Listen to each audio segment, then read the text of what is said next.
అందరికీ నమస్కారం.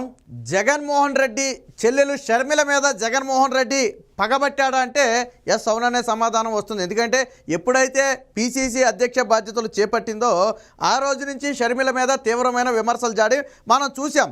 అయితే ఇప్పుడు భౌతికంగా కూడా ఆవిడను అరెస్టు చేసి జగన్మోహన్ రెడ్డి తన కక్ష సాధించుకునే ప్రయత్నం అయితే చేస్తున్నట్టుగా తెలుస్తుంది. ఈరోజు సెక్రటరియట్ ముట్టడికి ఎందుకు నిరుద్యోగులను దగా చేస్తూ మెగా డిఎస్సి ఇవ్వలేదు కనుక వారి పక్షాన పోరాడుతూ కాంగ్రెస్ పార్టీ ఒక స్టాండ్ తీసుకుంది. ప్రతిపక్షాలకి ఆ హక్కు కూడా ఉంది ప్రజాస్వామ్యంలో.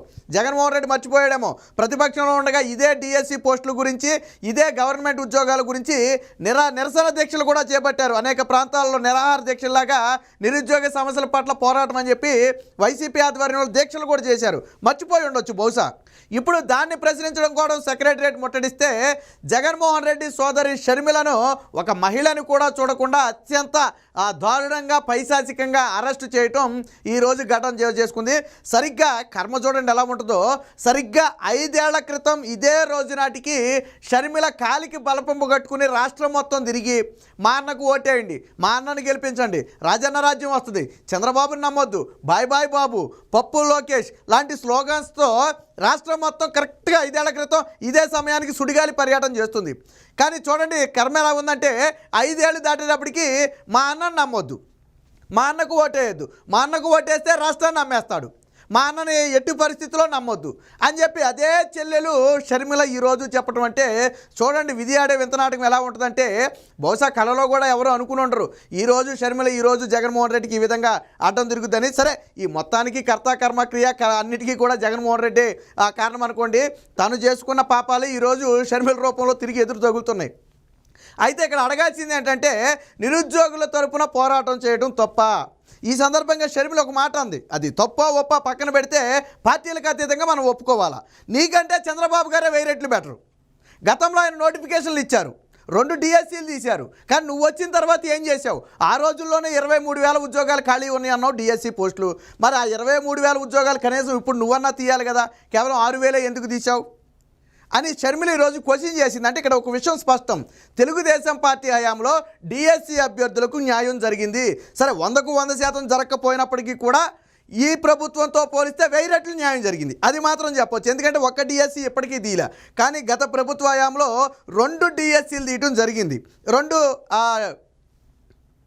గ్రూప్స్ నోటిఫికేషన్ తీశారు, 2 గ్రూప్ 1లు తీశారు, 2 గ్రూప్ 2లు తీశారు, 1 గ్రూప్ 4 తీశారు.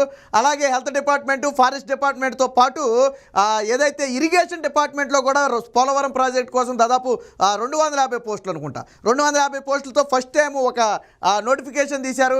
అంటే జగన్మోహన్ రెడ్డితో పోలిస్తే 1000 రెట్లు బెటరు. అదే మాట ఈరోజు షర్మిల నోట వచ్చింది. నీతో పోలిస్తే చంద్రబాబు నాయుడే బెటరు. చంద్రబాబు నాయుడు ఎంతో కొంత న్యాయం చేశాడు. పైగా 5,30,000 ఉద్యోగాలు ప్రైవేట్ కంపెనీల ద్వారా ఇచ్చారు. ఇది నేను చెప్పలా, పాపం చనిపోయి ఎక్కడున్నాడు కానీ మాజీ ఐటీ మినిస్టర్ చనిపోయాడు. ఆయన చెప్పాడు ఏమని, 5,35,000 ఉద్యోగాలు టీడీపీ హయాంలో వచ్చాయి. ఎలా వచ్చాయి? ప్రైవేట్ కంపెనీల ద్వారా వచ్చాయి. అందులో మేజర్ ఉద్యోగాలు కియా పరిశ్రమలో వచ్చాయి. దాదాపుగా 25,000 నుంచి 30,000 వరకు వచ్చినట్టు ఉన్నాయి. కియా పరిశ్రమలో ఎక్కువ ఉద్యోగాలు వచ్చాయి. అలాగొచ్చాయి. మరి జగన్ వచ్చిన తర్వాత ఏమొచ్చింది? మొన్న డేటా తీస్తే 4,000 ఉద్యోగాలు కూడా రాలేదు. జగన్మోహన్ రెడ్డి వచ్చిన తర్వాత ఐటీ కంపెనీల ద్వారా 4,000 ఉద్యోగాలు కూడా రాలేదు. ఇది జగన్మోహన్ రెడ్డి చరిత్ర. అంటే సొంత చెల్లెళ్ళు ఆ రోజు ఏదైతే జగన్మోహన్ రెడ్డికి ఓటేయమని కాళాయాలబడి బ్రతిమలాడిందో ఈరోజు అదే కాళాయాలబడి బ్రతిమలాడి మీరు మా అన్నకు ఓటేయొద్దు, మా అన్నను నమ్మొద్దు, 4 ఏళ్లలో 5 ఏళ్లలో రాష్ట్రాన్ని సర్వనాశనం చేసేసాడని చెప్పి ఈరోజు అదే షర్మిల రోడ్డు మీదకి వచ్చి నిరసన తెలిపే కార్యక్రమం. అయితే షర్మిల అంటే జగన్మోహన్ రెడ్డికి మొదటి నుంచి గిట్టట్లా. ఎందుకంటే తెలంగాణలో పార్టీ పెట్టడమే జగన్మోహన్ రెడ్డికి పెద్దగా ఇష్టం లేదు. అందులోనూ ఏపీ పిసిసి అధ్యక్ష బాధ్యతలు చేపట్టిన తర్వాత అసలు ఇష్టం లేదు. అందుకే కదా మేనల్లుడి వివాహానికి కూడా వెళ్లకుండా జగన్మోహన్ రెడ్డి ఎగ్గొట్టింది. ఇప్పుడు సందు దొరికింది కాబట్టి షర్మిలను కూడా అరెస్టు చేశాడు. మరి అంటే జగన్మోహన్ రెడ్డి సమాధానం చెప్పాలా? అంటే నిన్ను ప్రశ్నిస్తే తల్లి చెల్లి అనే తేడా లేకుండా ఎవరినైనా సరే అరెస్టు చేస్తావు. ఈరోజు ఆవిడ ఒక పార్టీ అధ్యక్షురాలిగా కాకపోయినా నీ సొంత చెల్లిగా ఒకప్పుడు నీకు ఓటేయమన్న వ్యక్తిగా ఈరోజు నిన్ను అడుగుతుంది నువ్వు ఎందుకు ఉద్యోగాలు తీయలేదని. దానికి సమాధానం చెప్పగలవా? దానికి సమాధానం చెప్పాలి కదా నువ్వు. అంటే జగన్మోహన్ రెడ్డికి ఎదురెళితే రేపొద్దున పొరపాటున భారతీరెడ్డి కానీ జగన్మోహన్ రెడ్డికి యాంటీ అయిందనుకోండి, ఆవిడని కూడా వదిలిపెట్టాడు జగన్మోహన్ రెడ్డి. ఎందుకంటే ఆయన నైజం అది. తల్లి చెల్లి అనే తనామన అనే భేదం జగన్మోహన్ రెడ్డిలో ఉండదు.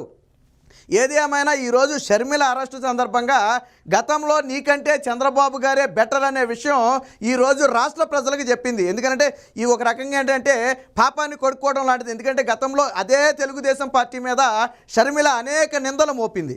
కానీ ఈరోజు రియలైజ్ అయినట్టుంది నీకంటే చంద్రబాబు నాయుడే బెటర్ అని చెప్పి ఒక సత్యాన్ని అయితే రాష్ట్ర ప్రజలకు చెప్పింది. కాబట్టి ప్రజలు ఇప్పటికైనా కళ్ళు తెరవాలి. జగన్మోహన్ రెడ్డి గతంలో ఇదే డిఎస్సీల కోసం తాను ఉద్యమం చేసి ఈరోజు ఉద్యమం చేస్తున్న వారిని అణిచివేయడానికి పోలీసులను అడ్డం పెట్టుకుని ఎంత పైశాచికం ఒకసారి చూడండి. ఇక్కడ ఫోటో చూడండి ఎంత పైశాచికంగా అరెస్ట్ చేస్తున్నారంటే ఇక్కడ చూడండి ఒకసారి ఎంత పైశాచికంగా మగ పోలీసులు ఆడ పోలీసులు అందరూ కలిసి ఆవిడని అత్యంత దారుణంగా అరెస్ట్ చేసే పరిస్థితి. ఇదే షర్మిలను గతంలో తెలంగాణలో అరెస్ట్ చేస్తే ముసల కన్నీరు గాల్చారు కొంతమంది వైఎస్ఆర్ అభిమానులు, జగన్మోహన్ రెడ్డి అభిమానులు. మరి ఈరోజు షర్మిలను అరెస్ట్ చేస్తే బాగా మంచిగా అరెస్ట్ చేశారని చెప్తున్నారు. ఎందుకంటే ఇలా పార్టీకి అడ్డం తిరిగింది కాబట్టి. సో ఈ విధంగా ఉంది. కాబట్టి ఇప్పటికైనా రాష్ట్ర ప్రజలు ఒక్కసారి ఆలోచించి వచ్చే ఎన్నికల్లో ఓటేయండి. ముఖ్యంగా యువత మీకు జరిగిన నష్టం ఎంత నష్టం అనేది మాకంటే కూడా మీకే బాగా తెలుసు. కాబట్టి వచ్చే ఎన్నికల్లో ఆలోచించి ఓటు వేయండి.